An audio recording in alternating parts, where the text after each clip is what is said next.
বাড়ির সামনে দেখি একটা বিরাট পোস্টার, তাতে লেখা আছে আজ সন্ধ্যা 6 ঘটিকায় আমাদের পাড়ায় বিরাট এক ফাংশন অনুষ্ঠিত হতে চলেছে।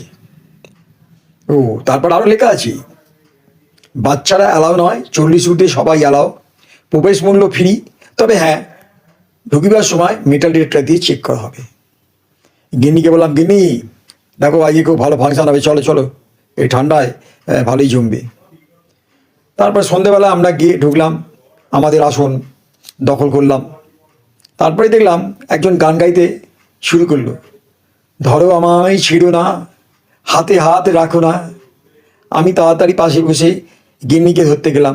গিন্নির সঙ্গে সঙ্গে চিমটি কেটে বলল, ওই দিকে তাকাও, দিক পরিবর্তন করো, বুঝলি। আমি সঙ্গে সঙ্গে দিক পরিবর্তন করলাম।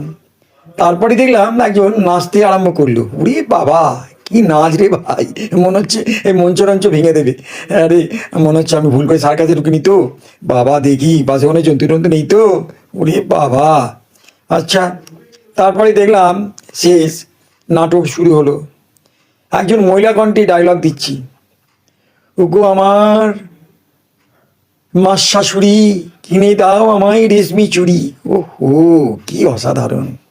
ওই থেকে পুরুষ কণ্ঠ বলে উঠল, হ্যাঁ গো আমার সুন্দরী, তুমি খাবে নাকি ডিম খিচুড়ি। আমি গিন্নিকে বললাম, দেখছো কি মধুর ডায়লগ, মন ভরে যাচ্ছি। তুমি যদি নাচতে তাহলে এইসব মিস করতে। ও বাবা, সবশেষে মারাত্মক একটা ডায়লগ। পাশে একটা লোক সে দাড়ি চুলকোছিল, সে আবার দেখলাম সোজায় বসলো। ও এই চালাস চল, তুই কবে আমার টাকা শোধ করবি।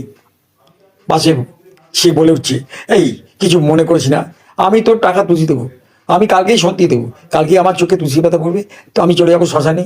আমি এই তোকে বলেছি যা কিছু ডিউ আমি রাখিব আমার এই হৃদয়ের মাঝখানে। গিন্নি বলছে, এই চলো না গো, আমার প্রচণ্ড ঘুম পাচ্ছে, এ নাটকের কোথায় শেষ হবে বলতে পারছি না, চলো চলো।